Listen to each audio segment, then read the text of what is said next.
Hello, and welcome to another video from the YouTube channel, From Religion to Agnostic.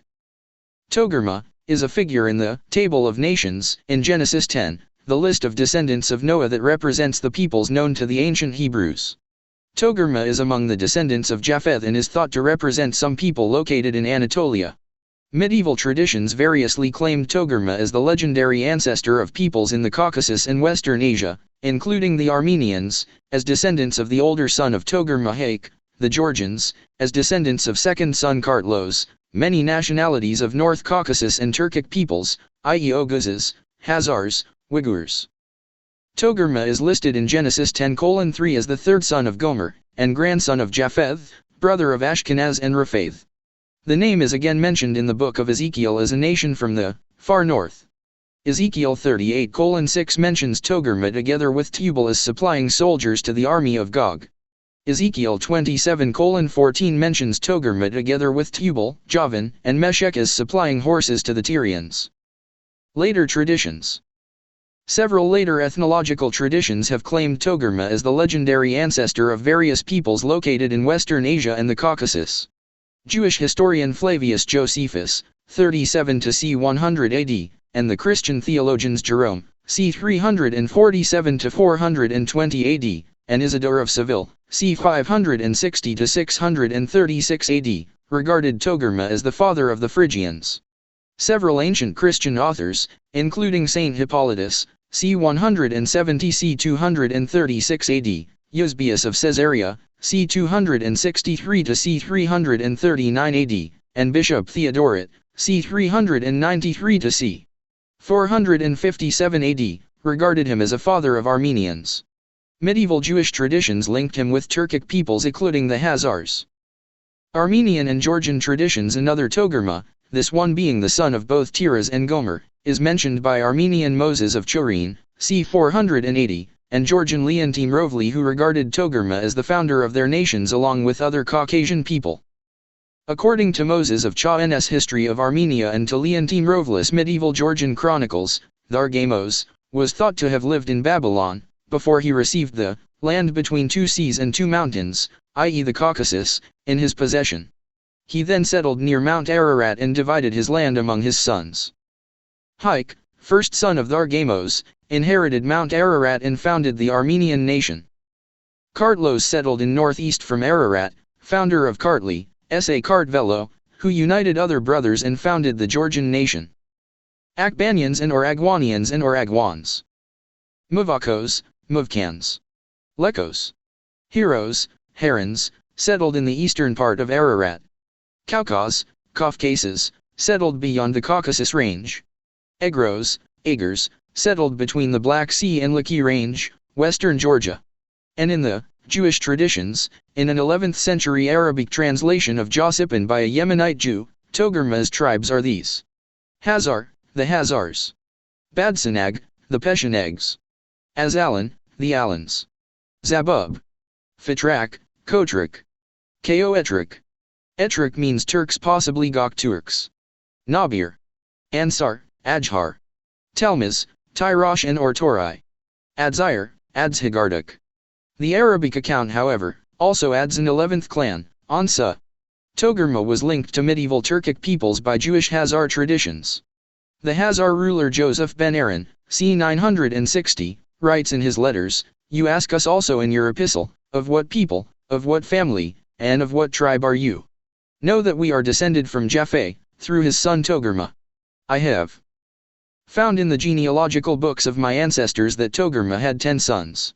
He then goes on to enumerate 10 names that can be identified as contemporary tribes living near the Black and Caspian Seas: Ujur, Uyghur, Taurus, Torai, Avar, Ugaz, Oguz, Bizel, Tarna, Shazar, Hazar, Jenner, Bulgar, and Sawir.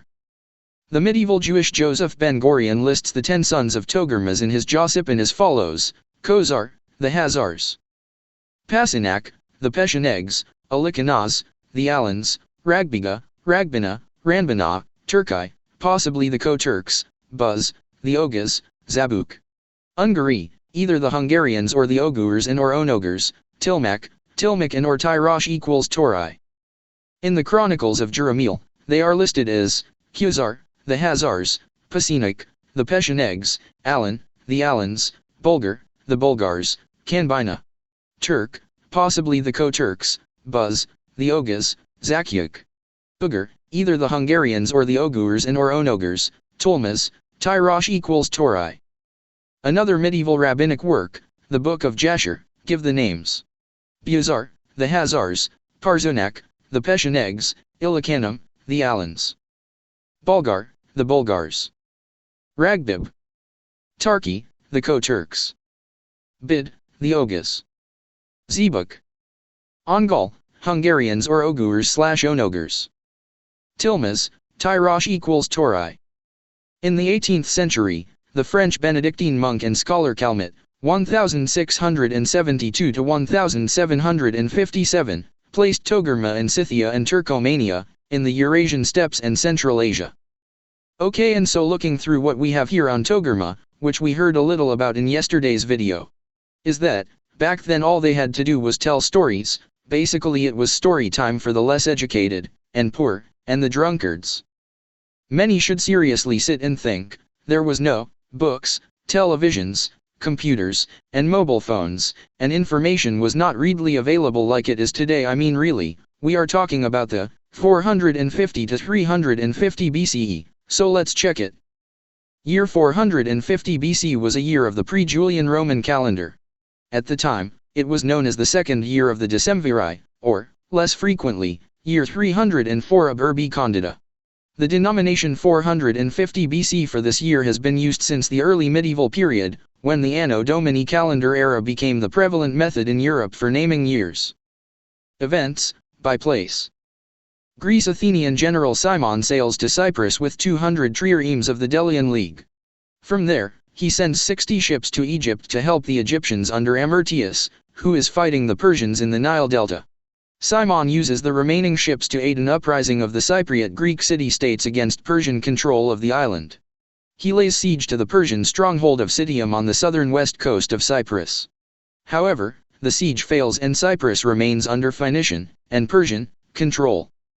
During the siege Cimon dies and command of the fleet is given to Anaxicrates, who leaves Citium to engage the Phoenician fleet in the Battle of Salamis in Cyprus. The Greek fleet is victorious against the Persians and their allies and then returns to Athens. The Athenians reduce the tribute due from their subject city-states, i.e. members of the Delian League, and each city is allowed to issue its own coinage. 5,000 talents are transferred to the treasury of the Delian League in Athens. The Temple of Hephaestus is completed in Athens. Macedonia. Perdiccas II succeeds Alexander I as king of Macedonia. Roman Republic. The success of the first decemvirate prompts the appointment of a second decemvirate which also includes plebeians amongst its members. This second decemviri adds 2 more headings to their predecessors' 10, completing the law of the 12 tables, Lex Duodecim Tabularum, which will form the centerpiece of Roman law for the next several centuries. Nevertheless, this decemvirate's rule becomes increasingly violent and tyrannical.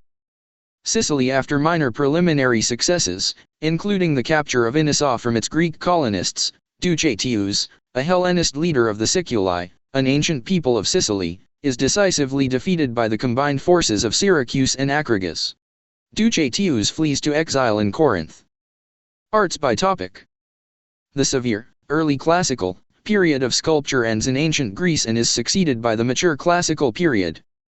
Polykolatos of Argos develops a set of rules, the canon, for constructing the ideal human figure. Polygnotos of Thassos ceases his work. The old Bouleuterion, the west side of the Agora in Athens, is built. Polykolatos starts making the bronze statue Achilles, also known as the spear-bearer or Doraphoros, which he finishes about 10 years later. A Roman copy of the original bronze is now kept in the Museo Archeologico Nazionale in Naples, Italy. The grave stela from Paros, Little Girl with a Bird, is made. It is now kept at the Metropolitan Museum of Art in New York. The statue woman and made in the style of Achilles painter, white ground and black figure decoration on a leke with additional painting in tempera, starts being made. Finished about 10 years later. It is now kept at the Museum of Fine Arts in Boston. Myron makes a bronze statue called the Discus Thrower, Discobolus. A Roman copy is now kept at Museo Nazionale Romano, Rome. The Corinthian order makes its first appearance in Greek architecture. The red figure decorations a painter, assistants crowned by Athena and victories are made on a hydria in Athens. They are now kept in a private collection. Births Alcibiades, Athenian general and politician, d. 404 BC. Deaths Cimon, Athenian statesman and general, 510 BC, Alexander I, king of Macedonia.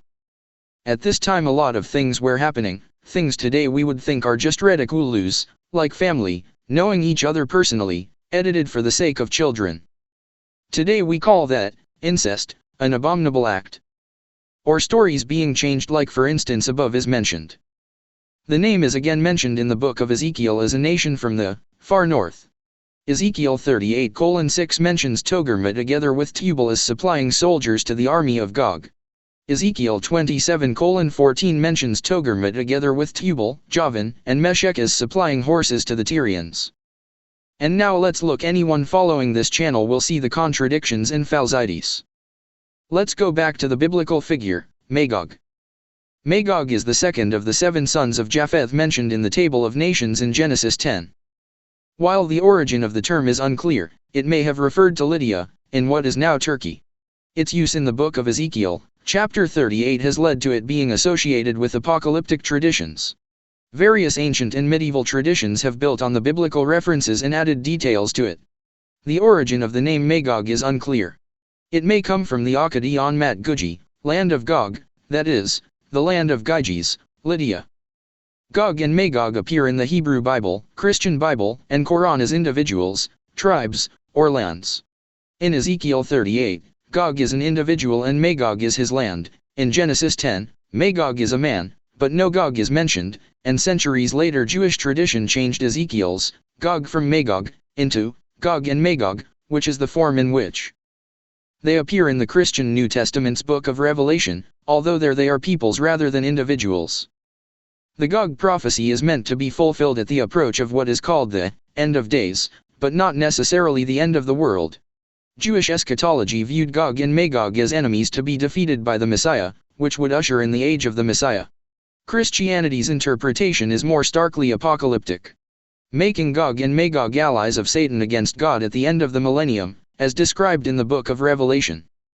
A legend was attached to Gog and Magog by the time of the Roman period, that the gates of Alexander were erected by Alexander the Great to repel the tribe.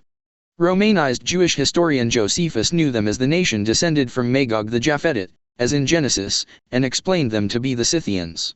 In the hands of early Christian writers they became apocalyptic hordes, and throughout the medieval period variously identified as the Vikings, Huns, Hazars, Mongols, Turanians or other nomads, or even the 10 lost tribes of Israel. Okay, so I want to point out here my opinion. We see from doing the genealogy, vaguely, that Magog was a person, not a land. Gog could have been a land, thus Ezekiel would have said it correctly, Magog from the land of Gog. But instead man, because it was story time back then and very important. They needed to make their New Testament and false revelations seem true, to the less educated, which was pretty much those without power. Pheasants, commoners, travelers, etc. are tricked into believing man's words, even still today. Problem with today is that no one wants to leave the pages of that fairy tale and travel outside to other sources, because they tell you they are lies, Gnostic, forgery, etc. But tell me this, if that is the case, then why are the laws in your fairy tale almost identical to the laws of Hammurabi, who, might I add, in other sources Hammurabi was thought to be the biblical Moses? This code of Hammurabi is 1,000 years or more predating the laws of that fairy tale. So I ask, who stole what? Oh, and also to add, the Hebrew is not the oldest known writing, there was one before that, called cuneiform, check it. And this is where we leave off, leaving you to do some more research.